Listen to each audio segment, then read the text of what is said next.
نثار میں تیری گلیوں پہ ہے وطن کہ جہاں چلی ہے رسم کہ کوئی نہ سر اٹھا کے چلے۔ اعوذ باللہ من الشیطان الرجیم، بسم اللہ الرحمن الرحیم۔ السلام علیکم ناظرین محترم، آج کے امید سحر میں خوش آمدید۔ میں ہوں اعجاز علی۔ زندگی گزارنے کے لیے ہر شخص کو ایک چھت کی ضرورت پڑتی ہے۔ گھر اپنا نہ ہو تو ہر فرد در در کے ٹوکر کھا کر زندگی سے بیزار ہو جاتا ہے۔ ایسے میں ہر انسان کی خواہش ہے کہ اس کا ایک چھوٹا ہی صحیح مگر اپنا گھر ہو، مگر افسوس کہ پراپرٹی کی بڑھتی قیمتیں اسے اس بات کی اجازت نہیں دیتی۔ آج کے امید سحر میں ہم پراپرٹی کی بڑھتی قیمتوں پر بات کریں گے۔ نہ جانے جنت کے کون سے ٹکڑے روئے زمین پر آئی ہے کہ یہاں کی قیمتیں دن دگنی اور رات چگنی بڑھ رہی ہیں، مگر افسوس کہ اس قیمت پر قابو پانا اب حکومت کے بس میں بھی نہیں۔ عوام تو دور کی بات، حکومت بھی اس معاملے میں کچھ نہیں کر پا رہی۔ روٹی، کپڑا اور مکان، یہ تینوں چیزیں تو بنیادی ضروریات میں سے ہیں۔ ان کے بغیر زندگی کا تصور ہی نہیں کیا جا سکتا۔ مہنگائی کے اس دور میں 3 وقت کی روٹی کے بجائے 2 وقت کی روٹی تو کھایا جا سکتا ہے۔ کپڑے کم بھی ہو پھر بھی گزارا تو ہو سکتا ہے، مگر مکان ایک ایسی چیز ہے جس کے بغیر ایک دن بھی گزارا نہیں کیا جا سکتا۔ ایسے میں حکومت کے پاس ہاؤسنگ کی سینکڑوں اسکیمیں ہونی چاہیے۔ مسلسل ویران علاقوں میں آبادی قائم کرنے کے انتظامات ہونے چاہیے اور جائیدادوں کی قیمتیں مناسب ہونی چاہیے، مگر افسوس کہ وطن عزیز پاکستان میں غریبوں کو چھت بھی بمشکل نصیب ہوتا ہے۔ بھلا اس بنیادی ضروریات سے محروم خاندان اپنی زندگی کا گزارا کیسے کرے؟ ہمارا حال یوں ہے کہ کوئی در در کے ٹوکر کھانے پر مجبور ہے تو کوئی آمدن کا ایک بڑا حصہ مالک مکان کے حوالے کرتا ہے۔ کسی کے پاس اتنی جگہ نہیں کہ ایک کمرہ بنا سکے تو کسی کے پاس 4 محلیں موجود ہیں۔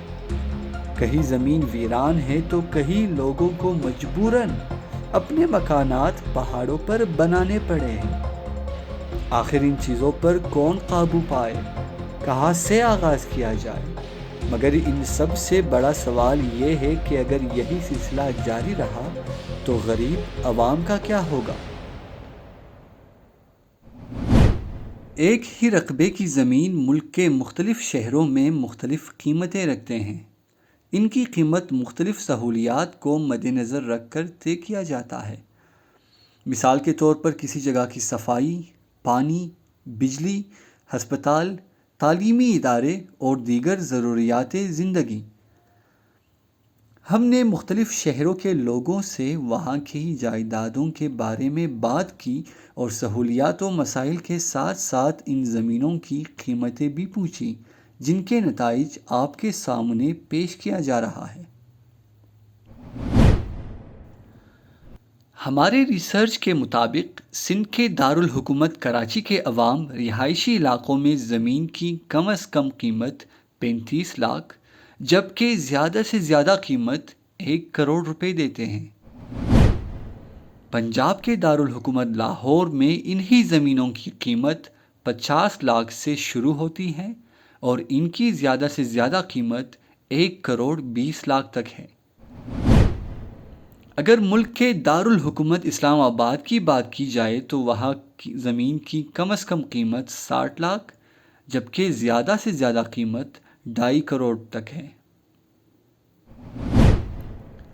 مگر حیرت کی بات ہے کہ ملک کے پسماندہ ترین صوبے بلوچستان کے دارالحکومت کوئٹہ کے بعض عام رہائشی علاقوں کی قیمتیں 1.5 کروڑ سے شروع ہوتی ہیں، حتیٰ کہ یہ تک دیکھا گیا ہے کہ کچھ زمینیں 10 کروڑ تک بکی ہیں۔ جیسا کہ ہم آپ کو بتا چکے ہیں کہ سہولیات و مسائل کا زمین کی قیمت سے ایک گہرا تعلق ہے، اس لیے ہم آپ کو مختلف شہروں کی سہولیات و مسائل کے بارے میں بھی بتائیں گے۔ شہر قائد کی بات کی جائے تو 4 کروڑ کی آبادی میں اگر آپ کسی سڑک کے کنارے پانی کی بوتلیں بھی فروخت کرنا شروع کر دیں تو لوگ آپ سے پانی خریدنا بھی شروع کر دیں گے۔ یعنی کراچی میں کاروبار کے مواقع زیادہ ہیں۔ کاروبار کا مرکز ہونے کی وجہ سے آپ کو جو کچھ چاہیے وہ کراچی میں مل جاتی ہے، بشرطے کہ آپ کو اس بات کا علم ہو کہ کون سی چیز کہاں ملتی ہے۔ کراچی میں زیادہ آبادی کی وجہ سے زیادہ لوگ کام کرتے ہیں، یعنی ہوٹلز، شاپس اور ہر طرح کی چیزیں زیادہ ہوں گی، اس لیے اشیاء خورد و نوش کی قیمتوں میں نمایاں کمی واقع ہوگی اور ضروریات کی چیزیں کم قیمت میں دستیاب ہوں گے۔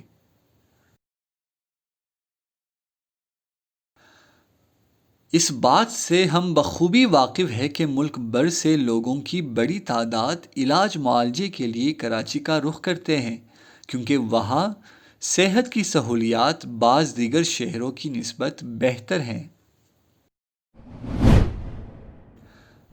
اگر شہر قائد کی خامیوں کی بات کی جائے تو سیوریج کا مسئلہ اس وقت سب سے بڑا مسئلہ ہے اور حکومت سندھ اس مسئلے کے حل کے لیے زیادہ سنجیدہ نظر نہیں آتی۔ اس کے ساتھ ساتھ کراچی میں ایک اہم مسئلہ کچروں کا ہے۔ شہریوں کی غیر ذمہ دارانہ حرکات کی وجہ سے شہر کا کوئی بھی حصہ صاف نہیں رہا، اور بات پھر وہی کہ حکومت اور میونسپلٹی سنجیدگی کا مظاہرہ ہی نہیں کرتی۔ کراچی کے گزشتہ واقعات پر اگر نظر دوڑائی جائے تو بہت سارے بڑے نام کراچی کی سڑکوں پر اپنے خالق حقیقی سے جا ملے، جن میں خرم ذکی، سبط جعفر زیدی، امجد صابری، علی رضا عابدی اور دیگر بے شمار شہداء شامل ہیں۔ اس کے علاوہ معروف صحافی حامد میر اور نوحہ خواہ فرحان علی وارث پر بھی کراچی میں حملہ ہوا تھا۔ یہ واقعات اس بات کے دلائل ہے کہ بہت سارے لوگوں کی جان کراچی میں محفوظ نہیں۔ شہر قائد میں بہت سارے لوگوں کو سڑکوں پر لوٹا گیا ہے۔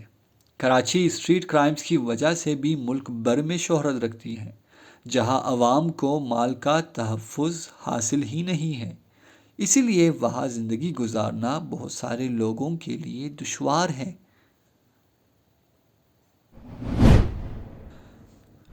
پنجاب کے دارالحکومت لاہور کی بات کی جائے تو یہ بات تسلیم کرنی پڑتی ہے کہ ماضی میں پنجاب کی حکومت نے اپنے دارالخلافہ کو دلہن کی طرح سجایا ہے۔ جتنا ترقیاتی کام لاہور میں ہوا ہے شاید ہی کسی دوسرے شہر میں ہوا ہو۔ لاہور اول تو اپنے تعلیمی اداروں کی وجہ سے مشہور ہے۔ ملک کے مختلف گوشوں سے لوگ تعلیم کے غرض سے لاہور کا رخ کرتے ہیں، نیز وہاں لوگوں کا دھیان تعلیم کی طرف زیادہ ہے اور تعلیمی معیار بھی دوسرے صوبوں کی نسبت بہتر ہے۔ لاہور میں فیکٹری زیادہ ہیں، اس لیے وہاں اشیاء بھی سستی ملتی ہیں اور بہت سارے لوگوں کو روزگار بھی لاہور میں بہتر مل سکتی ہیں۔ ملک کے ایک قدیم شہر ہونے کی وجہ سے لاہور کے بہت سارے عجائب گھر اور دیگر تفریحی مقامات کا خاص خیال رکھا گیا ہے، جو وہاں کے رہائشیوں کے لیے تفریح کا سبب بنتا ہے۔ اگر لاہور کے منفی چیزوں کی بات کی جائے تو آلودگی شہر میں دن بدن بڑھ رہی ہے اور اس پر قابو پانا مشکل نظر آ رہا ہے۔ لاہور میں کئی بار فوگ آئی ہے جس کی وجہ سے پورا شہر دھند میں گر گیا ہے۔ ایسے حالات میں حالات زندگی شدید متاثر ہوتے ہیں اور کبھی کبھار بہت سارے حادثات بھی رونما ہوتے ہیں۔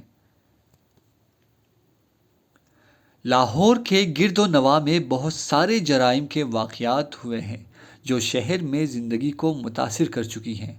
ان واقعات میں سب سے زیادہ مشہور ہونے والا واقعہ موٹر وے پر ایک خاتون کے ساتھ ہونے والے زیادتی کا واقعہ ہے۔ پاکستان کے دارالخلافہ اسلام آباد کو چونکہ ایک منظم منصوبے کے بعد بنایا گیا ہے، اس لیے وہاں کی سہولیات نسبتاً بہتر ہے۔ وہاں تمام سرکاری اور مرکزی عمارتیں ہیں، تمام فورنرز اور اہم شخصیات وہی قیام پذیر ہوتے ہیں۔ ان سب کے علاوہ دارالحکومت کو خوبصورت اور مینٹیننس برقرار رکھنا بھی ملک کے نام نیکی کے لیے ضروری ہے، اس لیے وہاں مہنگائی بھی ہے اور بہت سارے علاقے نو گو ایریا بھی ہیں جہاں عام شہریوں کو جانے کی اجازت ہی نہیں۔ اب بات کرتے ہیں کوئٹہ کی۔ یہاں کی خوبیاں یہ ہے کہ یہاں کا پانی میٹھا، شفاف اور پینے لائق ہے۔ یہاں کا موسم بعض دیگر شہروں کی نسبت بہتر ہے۔ شہر بارڈر کے قریب ہے اور یہ کہ سی پیک کا روٹ یہی سے گزرتا ہے۔ یہاں کی خامیاں یہ ہے کہ دن بدن پانی کی سطح نیچے جا رہی ہے اور بہت سارے لوگوں کے مطابق اگلے چند برسوں میں یہاں کا پانی ناپید ہو جائے گا۔ علاقہ چھوٹا ہونے کی وجہ سے کوئٹہ میں کاروبار محدود ہے۔ یہاں نہ تو اچھے تعلیمی ادارے موجود ہیں اور نہ ہی اچھے ہسپتال موجود ہیں۔ بہت سارے لوگوں کو تعلیم و علاج کے غرض سے پنجاب اور سندھ کا رخ کرنا پڑتا ہے۔ کوئٹہ میں ہونے والے مختلف واقعات نے یہاں کی سیکیورٹی کا حال بھی ہمیں بخوبی بتا دیا ہے۔ آپ کو گلی گلی ایف سی، پولیس اور فوج کے چیک پوسٹ نظر آئیں گے۔ اگر ان تمام چیزوں کو مد نظر رکھے تو کوئٹہ کی زمینوں کو مہنگی نہیں بلکہ سستی ہونی چاہیے، مگر یہاں صورتحال بالکل الٹی ہے۔ آخر کیا وجوہات ہیں جن کی وجہ سے زمینیں مہنگی ہیں؟ آپ کے سوالوں کے جواب آج کے امید سحر میں ہیں، مگر اس وقت ہے ایک چھوٹی سے بریک کا۔ ایک وقفے کے بعد ہم آپ کو مزید حقائق بتائیں گے۔ نثار میں تیری گلیوں پہ اے وطن کہ جہاں چلی ہے رسم کہ کوئی نہ سر اٹھا کے چلے۔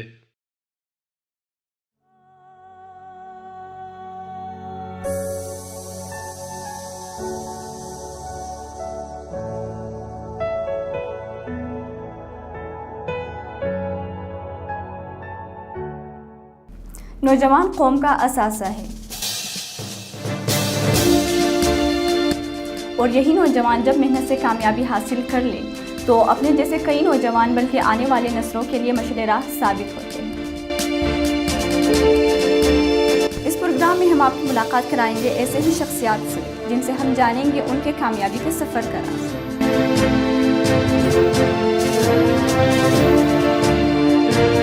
تو دیکھتے رہیے پروگرام مشعل راہ سغرا حسین کے ساتھ، صرف اور صرف شائن ٹی وی پر۔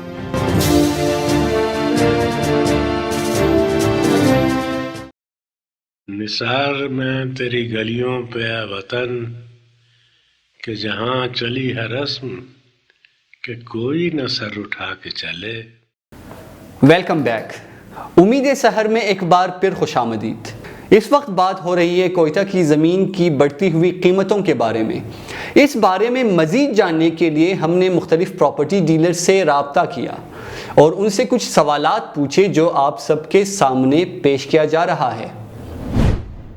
پراپرٹیز کی بڑھتی قیمتوں پر بات کرنے کے لیے محمد جواد ہزارہ صاحب ہمارے ساتھ بات کرنے پر رضامند ہوئے۔ اعوذ باللہ من الشیطان الرجیم، بسم اللہ الرحمن الرحیم۔ السلام علیکم۔ پراپرٹی کی قیمتوں کے بارے میں بات کرنے کے لیے آج ہم جواد ہزارہ صاحب کے پاس موجود ہیں۔ اگر آپ کی تعریف کی جائے تو آپ جمہوری وطن پارٹی کے نائب صدر، گلستان ٹاؤن کے صدر اور پیشے کے اعتبار سے ایک پراپرٹی ڈیلر ہیں۔ السلام علیکم سر۔ السلام علیکم سر، میرا سب سے پہلا سوال آپ سے پراپرٹی ڈیلنگ کے حوالے سے ہے کہ پراپرٹی کی ڈیلنگ کیسے ہوتی ہے یا کون سے رول ہے جو اپلائی کی جاتی ہے اس کے اندر؟ دیکھیں، پراپرٹی ڈیلنگ ایسا ہے کہ آج کل جیسا آپ نے دیکھے کہ ہر جگہ پہ دکانیں کھلی ہوئی ہیں، دفتریں لوگوں نے بنایا، آفسز بنایا، لکھا اس میں پراپرٹی ڈیلر۔ تو پراپرٹی ڈیلر کے لیے جو ہے وہ حکومت سے اجازت لینا چاہیے۔